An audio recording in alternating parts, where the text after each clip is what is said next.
Bienvenida, muchas gracias por estar acá. No, al contrario, gracias a ustedes. En base a lo que nos pasó, yo sentí la necesidad de que el tema suicidio se visibilice más, porque ya de por sí no se habla mucho de la muerte y menos del suicidio. Se habla tampoco de salud mental y de Exactamente. suicidio ni hablar, ¿no? Nada, nada. Entonces, bueno, en base a lo que nos pasó en la familia, uno, claro, se abre a un mundo nuevo, a una realidad que es ajena a uno, ¿no? Y terrible. Yo te pedí antes de empezar la nota permiso para tutearte, Sí. vamos a contarlo. Sí, sí. Y te digo algo que también ya te dije, yo pregunto, no soy psicóloga, no soy psiquiatra, pregunto con mucho desconocimiento, con mucho interés y me puedo equivocar, así que en lo que sea que me equivoque me puedes corregir con toda la confianza del mundo. Y Bien. si algo duele o hay algún lugar en el que no querés entrar, también me lo decís con toda Obviamente. la confianza del Sí. mundo. No hay problema. Vamos un poquito para atrás. ¿Me contás cómo era tu familia? Sí, yo estoy divorciada ya hace muchos años. Tengo 6 hijos. La mayor tiene ya 53, 52, 48, 44, 42 y en la que murió que tenía 39, la más chica, Melina. ¿Cómo era Melina de nena? Y mira, Melina fue una nena muy dulce, como lo fue también de adulta,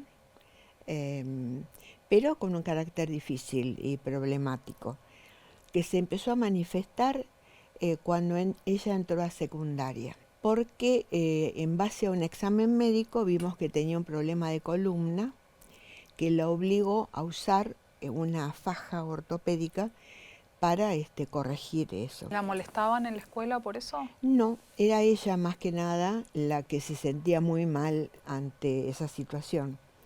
Y entonces no se lo quería poner. Obviamente yo ante lo que el médico decía que era necesario que lo usara, uno le insistía.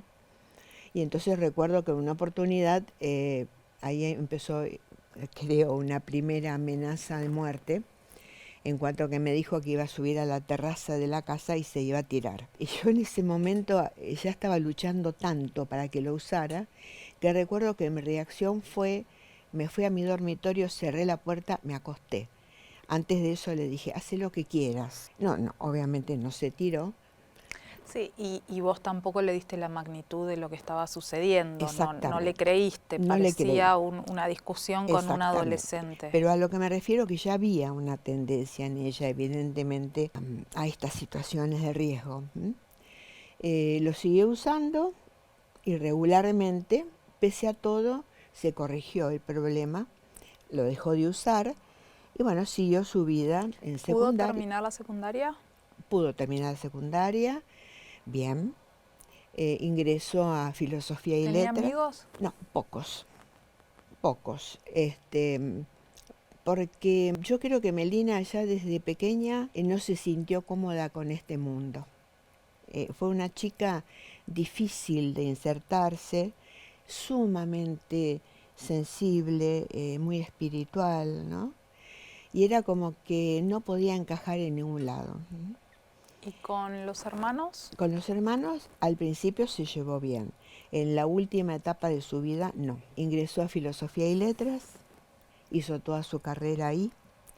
Estaba por recibirse de editora y dejó, pero tenía una formación intelectual muy importante, ¿no? En casa realmente, si hay algo que ha quedado de ella en mayor medida, son sus libros. Una cantidad de libros y de leer y de profundizar en muchos temas. Era muy interesante hablar con ella. Sabía mucho, argumentaba mucho también. Eso también se hizo difícil en su enfermedad, porque era una chica que intelectualmente era muy preparada y rebatía todo lo que uno le decía, ¿no? Y argumentaba a su favor. ¿Cuándo entendiste que había una enfermedad? Y yo creo que hará más o menos 10 años atrás, cuando empezó a manifestarse más, empezó a deteriorarse en cuanto a que se acentuaban más estos rasgos que tenía. ¿Qué Y rasgos? en cuanto a no poder sostener nada. ¿Mm? Ejemplo, dijo, bueno, venía mucho a Capital, a distintos talleres, empezó a bordar, bordaba muy lindo. Entonces yo tengo una casa muy amplia, yo enseño tallado en madera en el subsuelo de la casa, por lo tanto toda la parte de arriba lo tenía para ella. Entonces me dijo, bueno, voy a empezar a enseñar bordado. Y tenía muchas alumnas, entonces yo estaba muy contenta porque veía que podía hacer algo que le gustaba, tenía muy buen trato, pero creo que lo aguantó 2 meses, porque me decía, se van y yo quedo extenuada, me tengo que ir a acostar.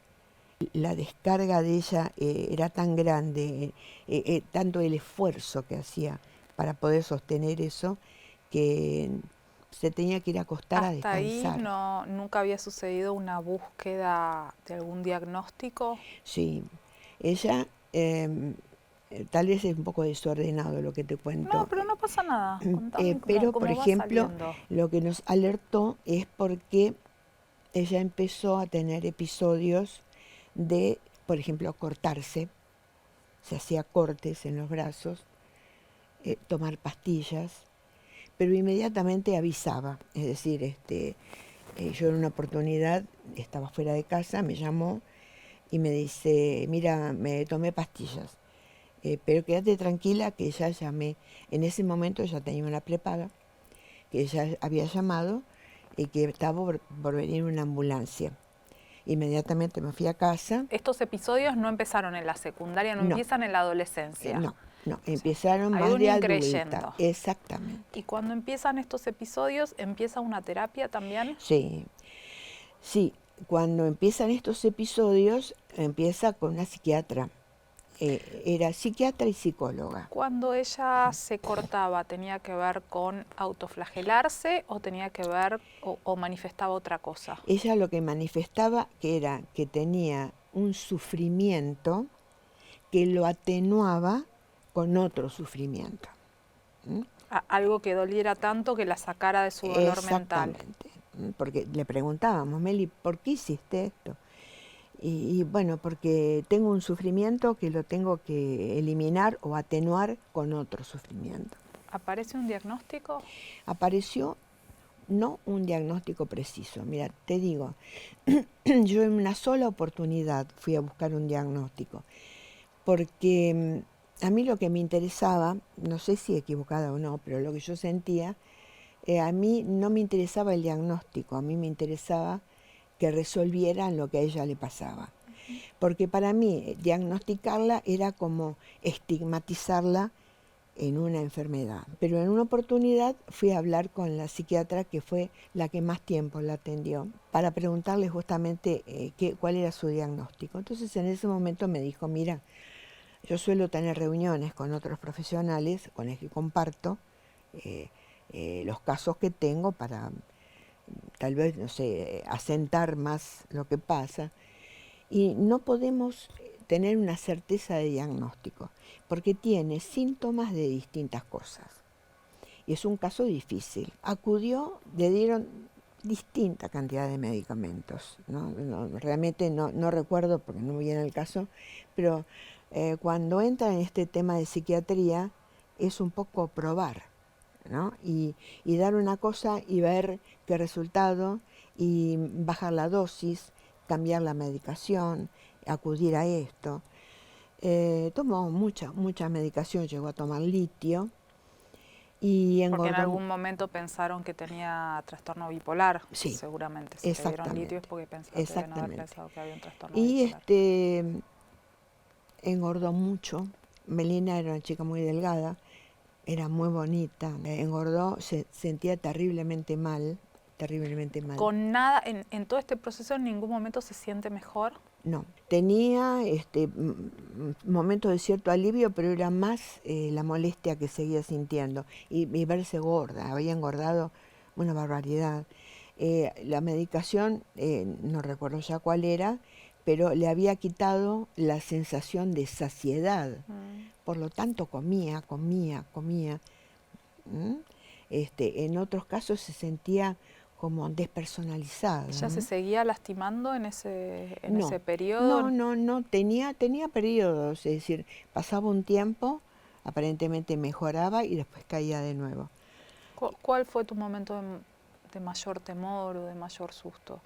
En los últimos tiempos, a ver, cuando uno entra en esta situación eh, que se prolonga en el tiempo y se va acentuando, lógicamente uno cada vez tiene más temor y además yo era su acompañante constante.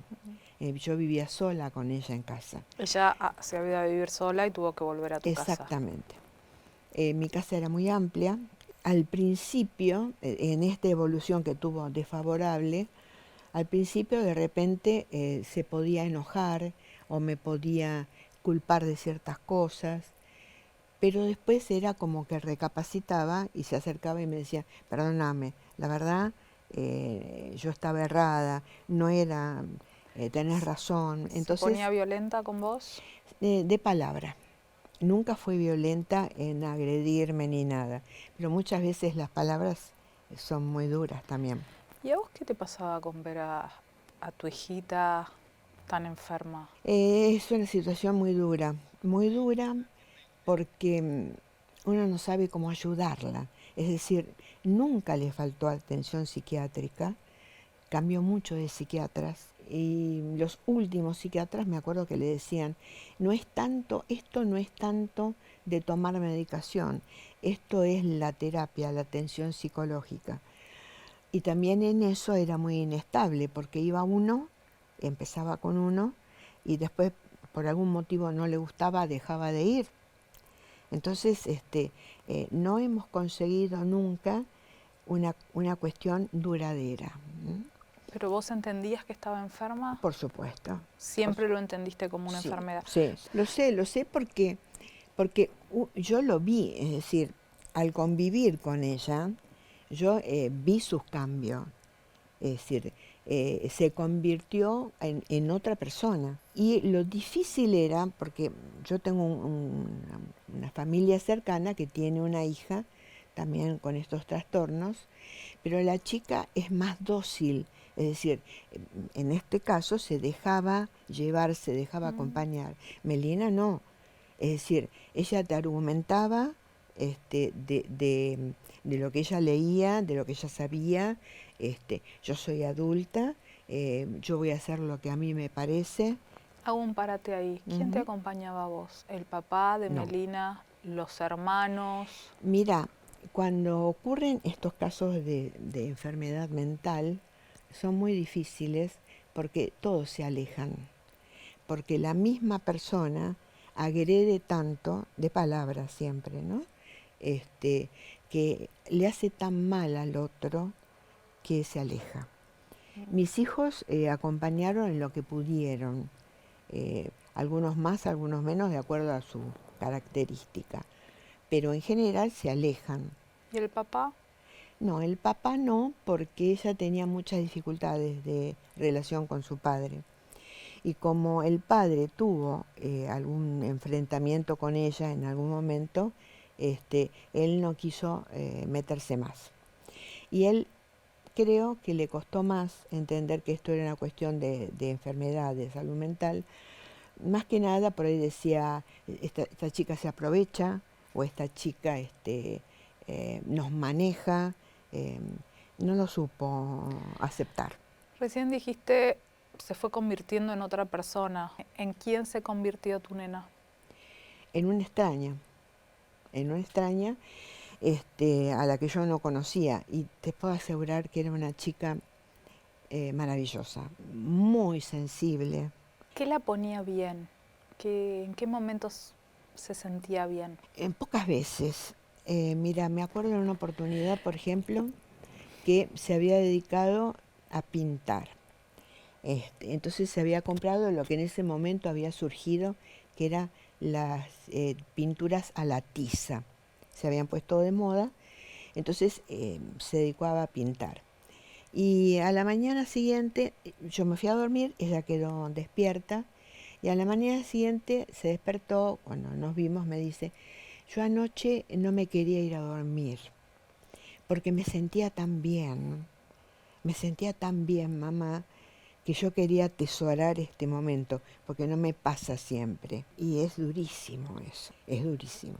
Lo que para uno es normal, digamos, que para ella fuera un privilegio pasar un momento bien. Pasaba momentos lindos con sus sobrinos, sobre todo con el mayor, por circunstancias especiales de su nacimiento, y por ser el primer nieto en mi caso, la pasaba bien con sus sobrinos.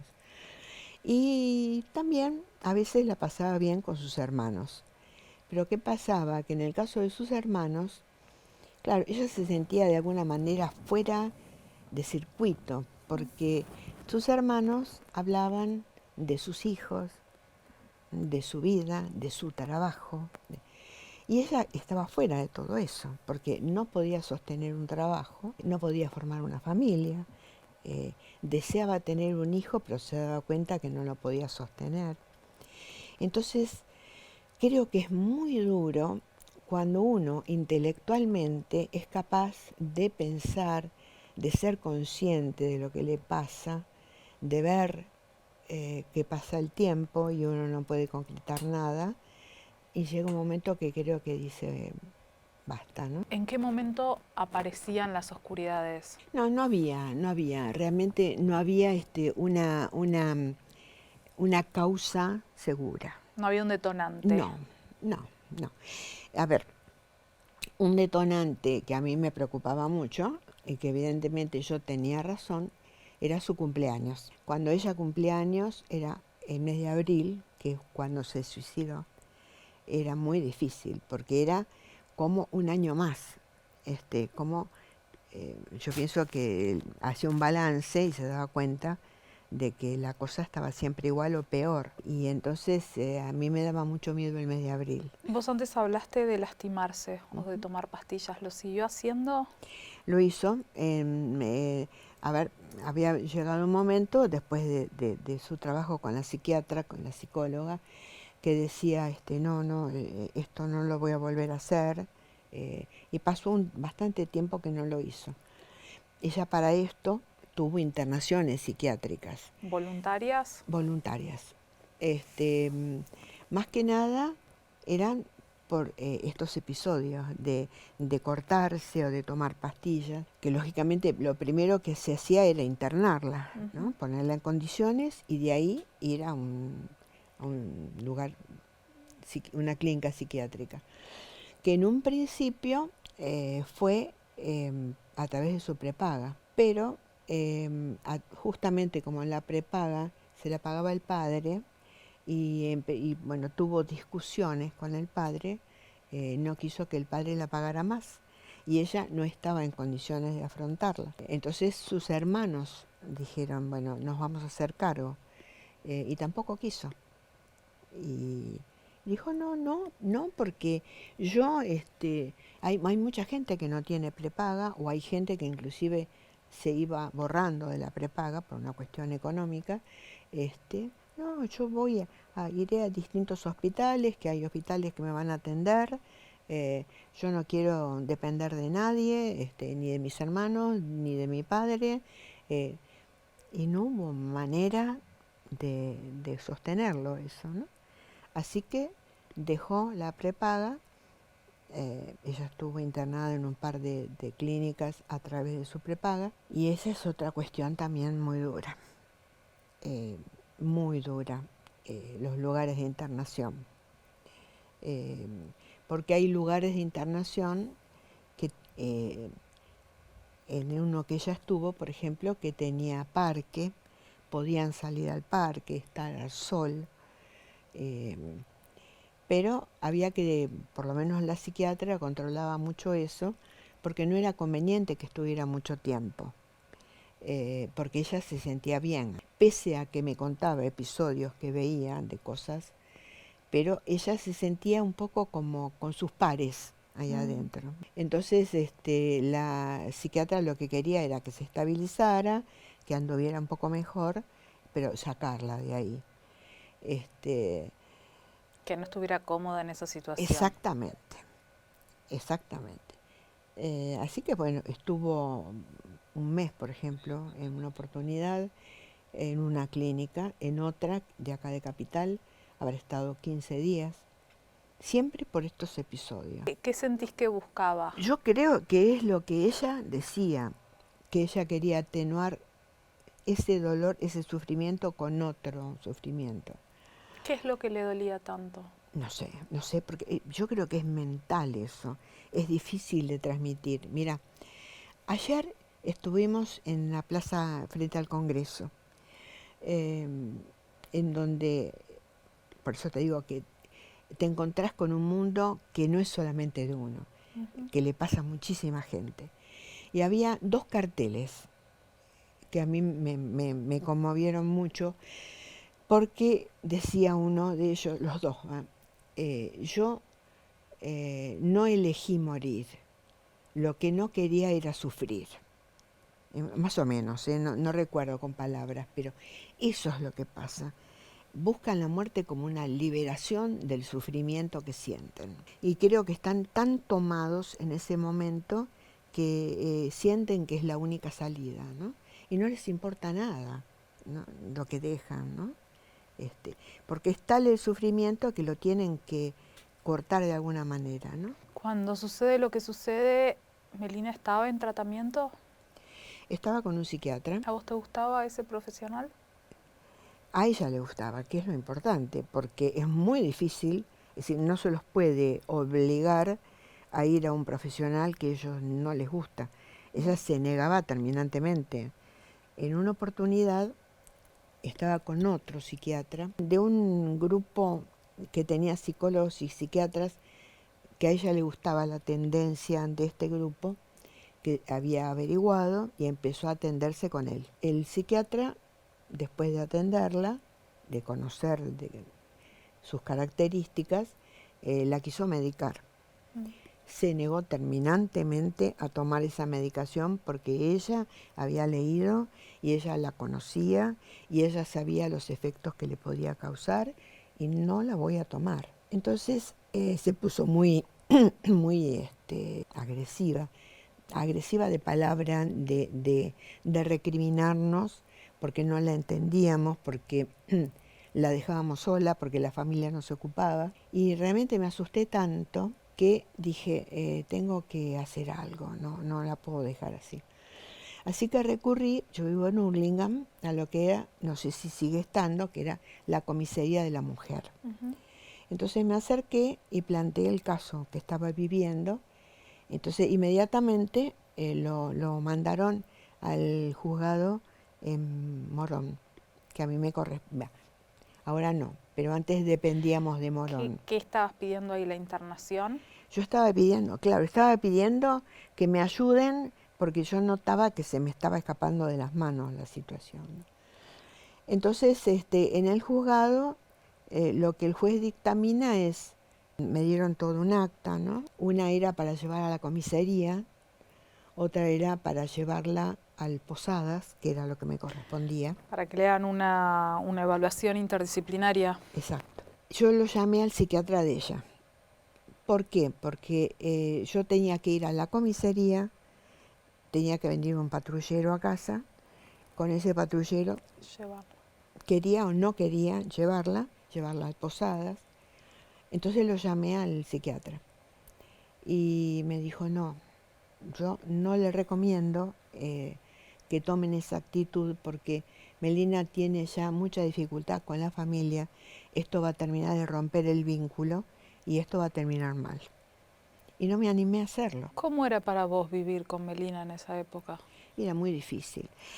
Yo siempre comentaba, y siempre se lo decía en terapia a mi psicóloga, que yo siempre estaba esperando que suene la sirena de los bomberos, decía, ante la emergencia, porque era muy, muy imprevisible, ¿no? Yo la conocía tanto que cuando ella tenía, arriba tenían 2 dormitorios, porque uno lo usaba para dormir, el otro para fumar. Cuando ella bajaba y yo la miraba, yo ya en su mirada sabía cómo iba a ser el día, porque tenía una mirada a veces tormentosa, ¿no? Difícil. Y empezó a agredir, pero verbalmente, pero no insultar, sino las cosas que decía. Y a mí me daba mucha pena, realmente me daba muchísima pena, no porque ella me agrediera a mí, eh, porque, por ejemplo, decía, vos cambiaste conmigo, vos antes me acompañabas, ahora me dejaste sola, le haces caso a mis hermanos, no me defendés, y muchas cosas más, ¿no? Me siento sola, sola ante toda esta situación, no tengo a nadie. Y me da muchísima pena porque yo dejé mucho por ella, pero fue por decisión propia, es decir, sentí que la tenía que acompañar de todas las maneras que yo podía. ¿Alguno de esos profesionales se comunicó con vos para decirte hay una situación de riesgo? Hablemos del último. No, no, él no vio la situación de riesgo. Pero los anteriores que ella iba dejando, ¿sí? ¿Alguno te llamó? No, no. Lo pregunto porque tal vez justamente era ante eso que ella se quería ir. ¿No hay nadie que haya levantado un teléfono para decirte a vos o a tu familia, esto es muy serio? No. Pasa algo que, mira, yo lo he visto, no solamente como algo que me ha pasado a mí. Yo formo parte de un grupo de padres de suicidas, Empezares. ¿no? En Empezares. Y varios de estos padres han hecho este comentario, como que a los padres nos dejan un poco afuera del tema, como que se establece la relación paciente-psiquiatra y nosotros no quedamos involucrados. Yo lo he notado y ahí se complica más la cosa, porque yo recuerdo que había cosas que a mí de repente me preocupaban, entonces yo llamaba al psiquiatra. Cuando Melina se enteraba que yo había llamado al psiquiatra, era terrible, porque ella era una adulta que no necesitaba que yo me meta o la familia se meta cuando ella era la que tenía la relación con el psiquiatra. Entonces se crea una situación muy difícil de manejar, ¿no? Que uno respeta justamente a esa persona, como adulta que es, uno no la quiere avasallar, pero la tiene que cuidar, ¿no? Después tuvo un par de episodios que, por ejemplo, me acuerdo de uno en especial que salió, realmente te digo, no me acuerdo qué había pasado, el motivo de la discusión que habíamos Salió, tenido. se fue, ¿no? Salió. Y volvió con un par de latas de cerveza. Entonces entró a la cocina y me dice, ahora voy arriba, me voy a tomar la cerveza, me voy a tomar las pastillas que tengo, ese tipo de amenazas, ¿no? Que lógicamente hacía que yo reaccionara mal, porque no sabía cómo manejar ¿Qué la hacías situación. ahí? ¿Llamas al psiquiatra? ¿Qué se hace? Y en esa oportunidad lo llamé al psiquiatra para comentarle. Entonces me dijo, bueno, déjeme que yo la llamo a Melina. Melina fue a verlo. Y era como que después todo se calmaba. Pero las situaciones esas pasaban. Y todo después seguía igual. Digamos, venía un periodo de estabilidad en que estaba un poco más tranquila y después por algún episodio otra vez volvía a empeorar. Y llega abril y ¿qué pasa? Yo me había ido a la costa, a casa de mi hija mayor, estuve unos días con ella y... Era un alivio irte un poco también. Sí, sí, sí. Yo, como son varios los hijos que tengo, lo que solía hacer, aunque sea un fin de semana, me iba a casa de uno, a casa de otro, pero siempre uno está con la cabeza allá. Porque además yo estaba con alguno de mis hijos y Melina me llamaba por algún motivo.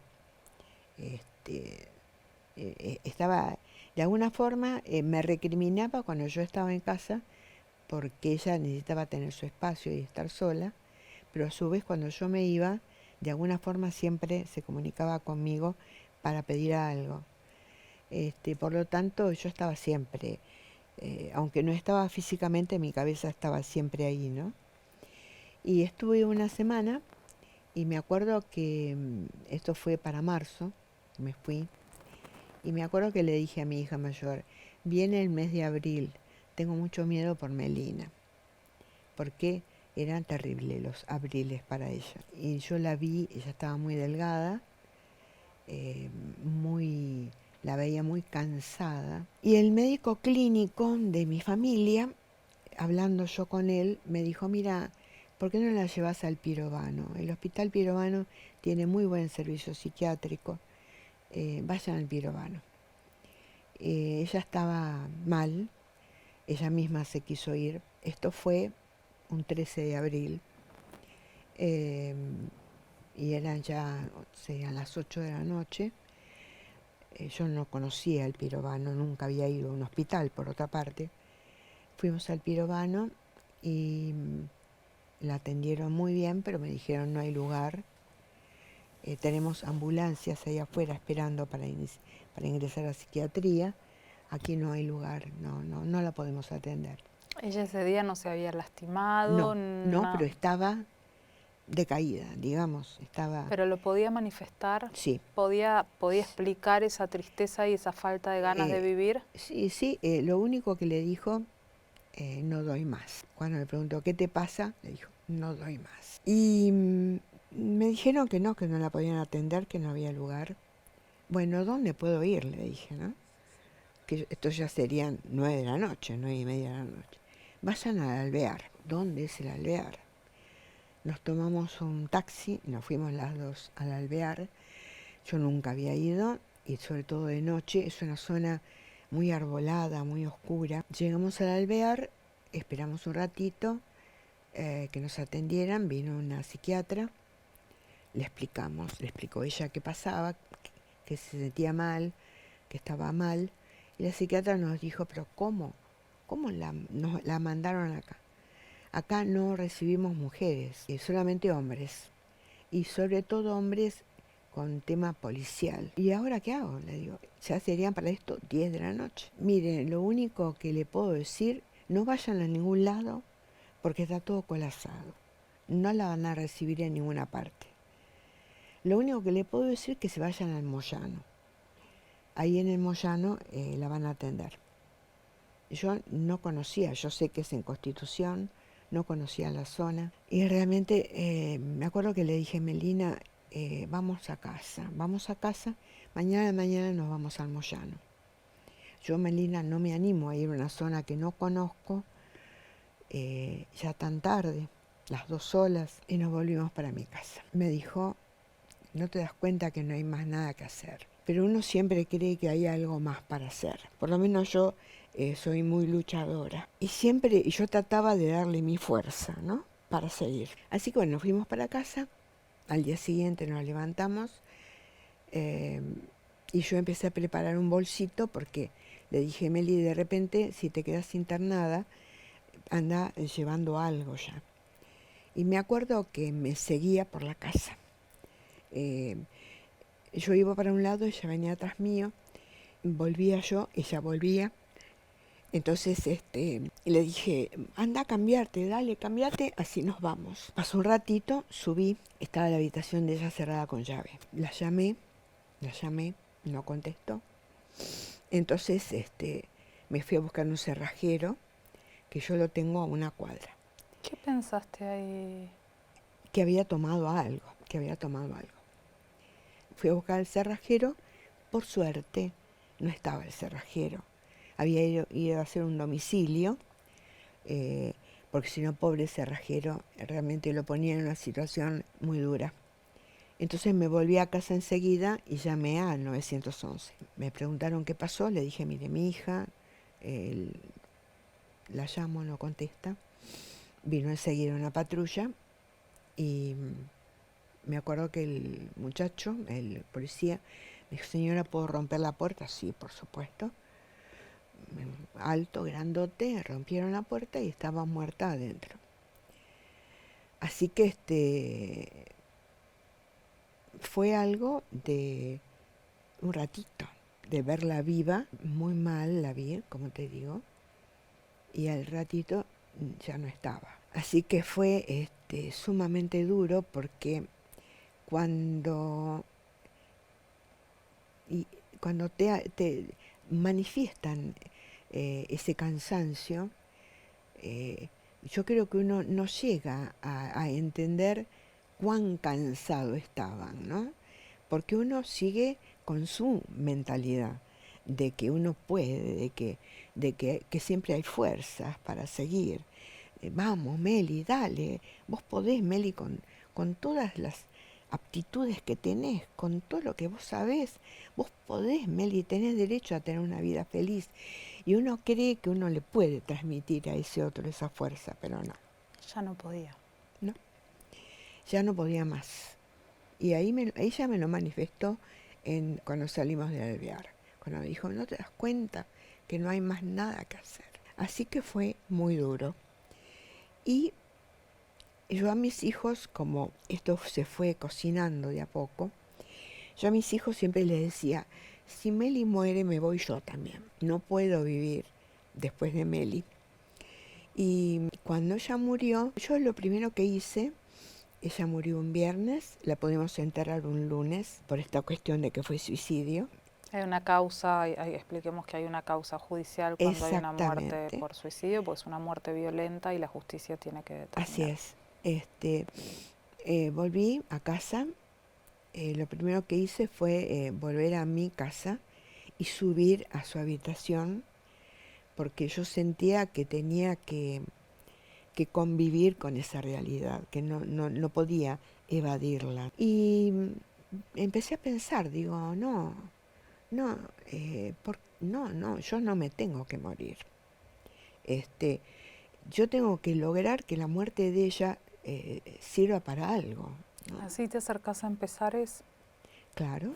Lo primero que hice fue llamar a una señora conocida cuya hija se murió con 16 años y que ella había recurrido a una psicóloga que se dedica a duelos. Entonces le pedí el teléfono de Juliana, que es la que me atiende, y ella me dijo, deja que yo me contacto con Juliana, y yo creo que yo a Meli la enterré un lunes, el miércoles ya estaba hablando con la psicóloga y empecé inmediatamente. Y eso me ayudó enormemente para poder ver esta situación de otra manera y sentir que justamente eh, tengo que hacer todo lo que pueda hacia el otro para que no pasen por lo que yo pasé. ¿Qué es lo que te gustaría transmitir en ese sentido? Mira, yo creo que lo que más es necesario transmitir es saber que podemos transitar esta situación una vez que se produce el suicidio, ¿no? Estamos hablando de eso, que lo podemos seguir elaborando como estoy tratando de hacerlo yo para ayudar al otro. En este caso yo estoy en este grupo de Empezares y nos acompañamos mutuamente, ¿no? Y ahí uno siente que hay cosas que si de repente las cuenta, al que no entiende lo que estamos pasando, le parecen ridículas, pero nosotras nos entendemos. Melina era mucho de hacer cosas así, como te digo, por ejemplo, hacía vinagre de manzana, que es una técnica muy sencilla, y dejó un frasco. Y yo sigo con el vinagre de manzana. El vinagre, a la botella hay que taparla, cubrirla del frío para que el fermento continúe.